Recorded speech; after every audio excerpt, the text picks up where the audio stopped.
Crime की दुनिया में आपका स्वागत है। क्राइम की दुनिया में हम आपके लिए एक नई कहानी लेकर आए हैं दोस्तों। तो चलिए शुरू करते हैं। दोस्तों कहते हैं कि जिसके पास मोबाइल होता है वो पत्रकार होता है। आज का दौर भी कुछ ऐसा ही चल रहा है। जब भी कहीं कोई घटना घटती है तो सबसे पहले अगर कोई भी इंसान उसके पास होता है तो अपना मोबाइल निकालता है और मोबाइल निकालने के बाद उसका वीडियो बनाता है या फोटोग्राफ्स उतार लिया करता है। फोटोग्राफ्स को या वीडियो को बनाकर वो सोशल मीडिया के अलग अलग प्लेटफॉर्म पर अपलोड कर दिया करता है। एक महिला एक व्यक्ति के साथ आपत्तिजनक स्थिति में होती है तो एक लड़की अचानक से आ जाती है। उस लड़की ने उन दोनों व्यक्तियों को आपस में आपत्तिजनक स्थिति में देखा, साथ ही उन्हें संबंध बनाते हुए भी देखा। उसके बाद उसने मोबाइल निकाला और मोबाइल निकालने के बाद उसने उनके फोटोज भी निकाल लिए और साथ ही उनका वीडियो बनाया।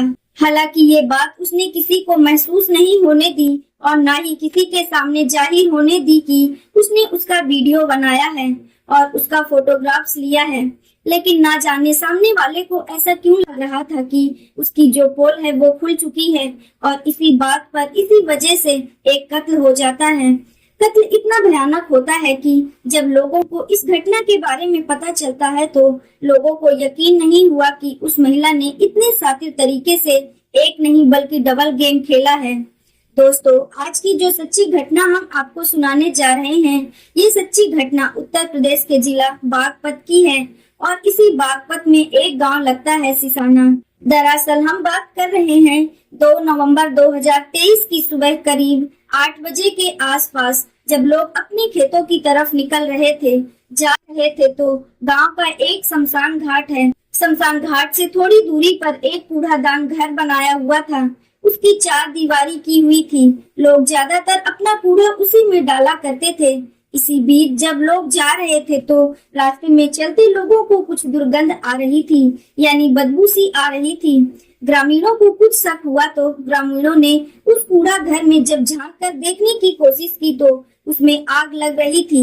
एक सूटकेस रखा हुआ था, सूटकेस के अंदर आग लग रही थी और जैसे ही ग्रामीणों ने करीब से झांकने की कोशिश की तो उन्होंने देखा कि एक महिला की लाश है जो जल रही है, उसमें आग लगी हुई है। इसी बीच उनमें से एक बंदा अंदर कूद जाता है और अपना मोबाइल निकालता है और मोबाइल निकालने के बाद एक वीडियो बनाता है और फोटो भी खींच लेता है और फिर फोटोग्राफ्स वीडियो लेने के बाद फिर वो जोर जोर से चीखता है, चिल्लाता है, शोर मचाता है। जैसे ही ग्रामीण उसकी चीखे, उसका शोर सुनते हैं, जो आसपास के गांव थे वहां तक ये बात पहुंच जाती है। और अब ये बात केवल सिसाना गांव में नहीं थी बल्कि सिसाना गांव के आसपास में जो गांव थे वहां तक पहुंच जाती है। लोगों को लगा कि पता नहीं किसी की बेटी या किसी की बहू को मार करके हत्या करके उसकी बॉडी को सूटकेस के अंदर रखते हैं और फिर सूटकेस में आग लगा देते हैं। सबसे पहले पुलिस को सूचना दी जाती है, लेकिन कई बार कोशिश करने के बाद भी पुलिस तक बात पहुंच नहीं पा रही थी तो ग्रामीणों ने 112 नंबर पर फोन किया। जब 112 नंबर से सफलता नहीं मिलती है तो नजदीकी पुलिस चौकी को फोन किया जाता है। उनको बताया जाता है कि सिसाना गांव के एक कूड़े घर के अंदर एक बॉडी जली रखी है, आप जितनी जल्दी हो सके उतनी जल्दी आ जाइए। पुलिस मौके पर आती है और मौके पर आने के बाद यानी पुलिस पता लगाने की कोशिश करती है कि जिस व्यक्ति ने वीडियो बनाया था उस जलते हुए सूटकेस का, उस वीडियो को वायरल भी किया जाता है, उन फोटोग्राफ्स को भी वायरल किया जाता है ताकि कोई भी व्यक्ति, कोई भी आदमी, कोई भी पुरुष ये बता सके कि ये उसकी बेटी है या उसकी बहू है। लेकिन 1-2 नहीं बल्कि 24 घंटे से ज्यादा वक्त बीत जाता है और उसके बाद भी ये पता नहीं चलता कि आखिरकार ये कौन है, किसकी बॉडी है। यहाँ पूरा बागपत था। हर किसी के मन में, हर किसी के दिमाग में एक ही सवाल था कि आखिरकार लड़की कौन थी, किसने आखिर इसकी हत्या की है, किसने आकर इसको यहाँ जलाया है। कुछ इस तरह के सवाल थे। इन सवालों का जवाब न केवल पुलिस जानना चाहती थी बल्कि ग्रामीण भी जानना चाहते थे और हर किसी की उत्सुकता होती है। पुलिस को कई दिन बीतने के बाद भी कोई सबूत हासिल नहीं हो रहा था। न ही किसी ने आकर ये दावेदारी की कि ये उनकी बेटी है या उनकी बहू है। तो आखिरकार पुलिस अपने तरीके से ही काम करना शुरू कर देती है।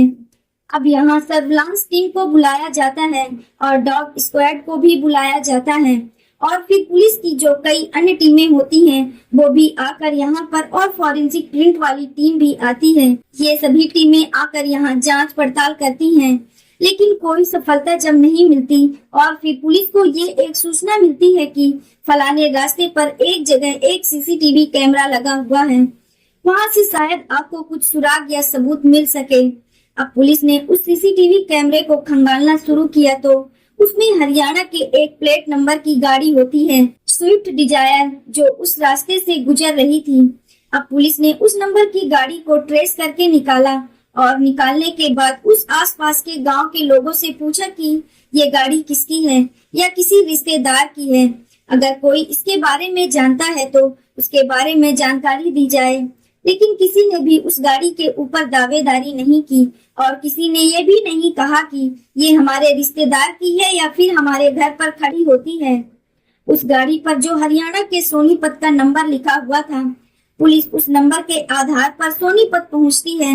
वहां जाने के बाद गाड़ी के मालिक से बातचीत करती है और गाड़ी मालिक से जब बातचीत की जा रही थी तब गाड़ी मालिक कहता है कि उसकी गाड़ी यानी कि 1 नवंबर 2023 को उसका एक रिश्तेदार होता है, उसका रिश्तेदार इस गाड़ी को मांग कर ले गया था।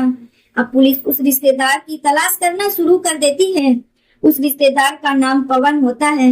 अब पुलिस ने जब पवन की तलाश की, उसका जो एड्रेस और उसके मोबाइल नंबर की लोकेशन वगैरह निकालना शुरू किया, उसकी सीडीआर वगैरह निकलवाने की कोशिश की तो वो कई लोगों के संपर्क में होता है।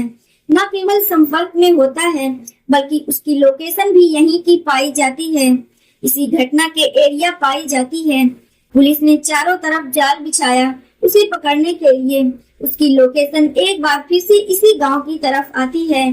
पुलिस ने उसे घेर कर रोकने की कोशिश की, उसे पकड़ने की कोशिश की, लेकिन उसने पुलिस को देखते ही गोली चला दी और पुलिस को जवाबी कार्रवाई में अपनी आत्मरक्षा में गोली चलानी पड़ी तो गोली उसके टांग में लग जाती है और जैसे ही गोली टांग में लगती है तो पवन गिर जाता है। उसे अस्पताल लेकर जाते हैं, वहां पर उसका उपचार भी होता है। साथ ही उससे पूछताछ की जाती है कि पूरा माजरा क्या है। जब पूरा माजरा बताने की बात आती है तो उसकी जो सीडीआर निकल कर आती है उसमें एक शिखा नाम की महिला होती है। बातचीत का सिलसिला जारी था, साथ ही शिखा की बातचीत होती थी। विवेक चौहान से पुलिस ने इन दोनों को भी पूछताछ के लिए हिरासत में ले लिया और हिरासत में लेने के बाद एक पूरा गेम, एक कांड या फिर ये कहें कि एक कहानी सामने आती है। दरअसल मरने वाली जो लड़की थी जिसकी बॉडी जलाई गई थी उसका नाम था मनीषा चौहान उर्फ मिनी, जो कि एक नोएडा की मल्टीनेशनल कंपनी में जॉब किया करती थी। अब इसके बारे में जब जांच पड़ताल की जाती है, साथ ही में शिखा हो या विवेक और मनीष चौहान हो या फिर इस पवन से बातचीत हो, जब इनसे पूछताछ की जा रही थी तब कुछ ऐसी चौंकाने वाली बात सामने आती है। दरअसल उत्तर प्रदेश के गौतम बुद्ध नगर का सेक्टर 45 का एक गांव सदरपुर लगता है। वहां का रहने वाला एक व्यक्ति जिसका नाम चरण सिंह होता है, जो कि पूर्व प्रधान हुआ करता था। उसके बाद उसका एक बेटा होता है जिसका नाम हर्षवर्धन होता है और हर्षवर्धन को एक बेटा पैदा होता है और एक बेटी होती है। बेटे का नाम मनीष उर्फ विवेक चौहान होता है, जबकि उसकी बेटी का नाम होता है मनीषा चौहान उर्फ मिनी। ये बहुत अमीर फैमिली थी, करोड़पति लोग होते हैं, लेकिन कोई नहीं जानता था। नियत जो थी कुछ इस तरह थी कि जो हर्षवर्धन होता है उसको कैंसर हो जाता है और साल 2011 में कैंसर से उसकी मौत हो जाती है। अब उसका बेटा और बेटी ही बचते हैं।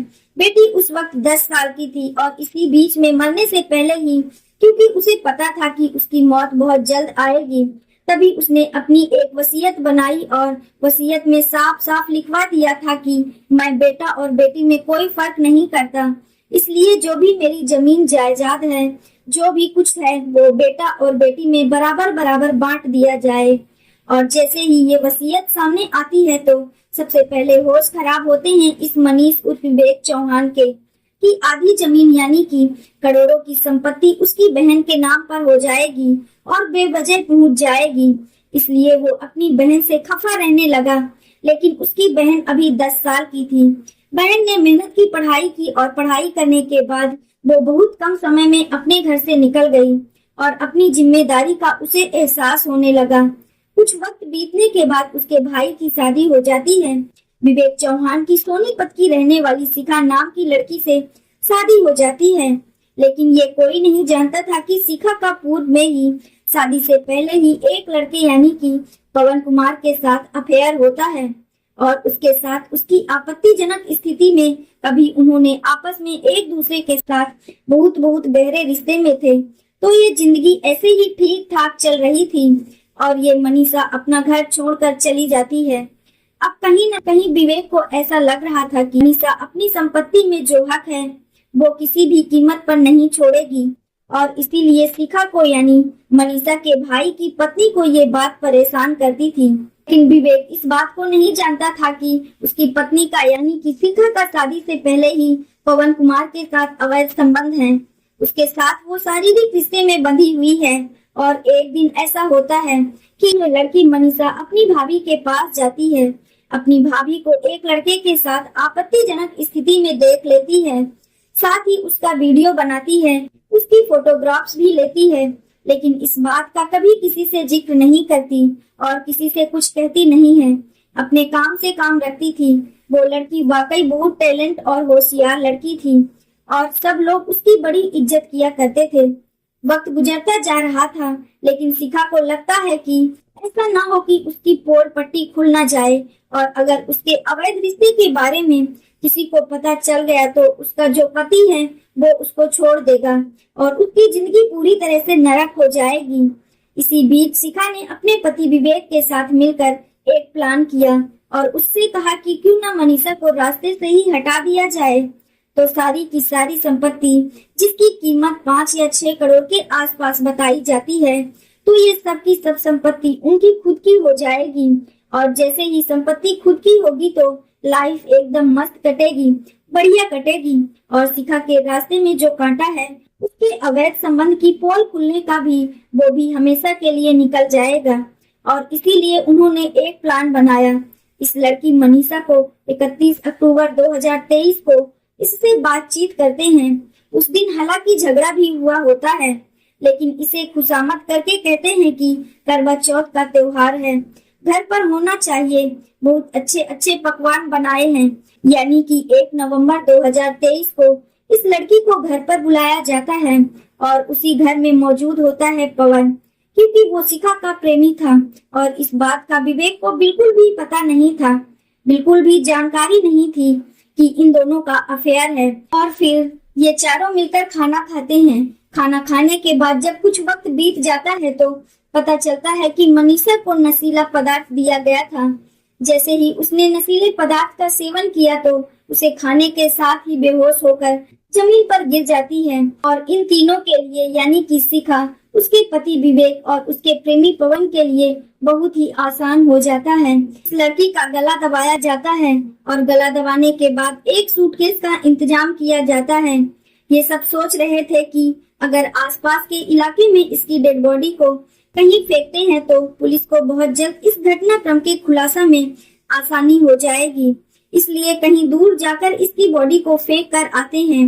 लेकिन सूटकेस का जब इंतजाम किया जाता है तो उसके शरीर के टुकड़े किए जाते हैं, यानी टुकड़े से मतलब है कि उसे काटा नहीं जाता बल्कि तोड़ा जाता है और तोड़कर उसे सूटकेस में फिट कर दिया जाता है। और फिट करने के बाद हरियाणा के सोनीपत की एक स्विफ्ट डिजायर कार में बॉडी को रखा जाता है और रखने के बाद यहाँ से लगभग 73 किलोमीटर दूर बागपत का एक सिसाना गांव लगता है और सिसाना गांव में जाकर इस बॉडी को डिस्ट्रॉय करने की कोशिश कर रहे थे, फेंकने की कोशिश करते हैं। सुबह के 4 बज जाते हैं वहां पहुंचते पहुंचते, इसलिए उन्होंने शमशान घाट के पास एक कूड़ा घर होता है, उसकी जो 4 दीवारी थी उसकी हाइट ज्यादा नहीं थी और उसी कूड़े घर में उस सूटकेस को डालकर उसके ऊपर बड़ी मात्रा में पेट्रोल डाल दिया जाता है और जैसे ही वो पेट्रोल में आग लगती है तो बहुत तेजी के साथ वो धू धू करने लगता है, जलने लगता है।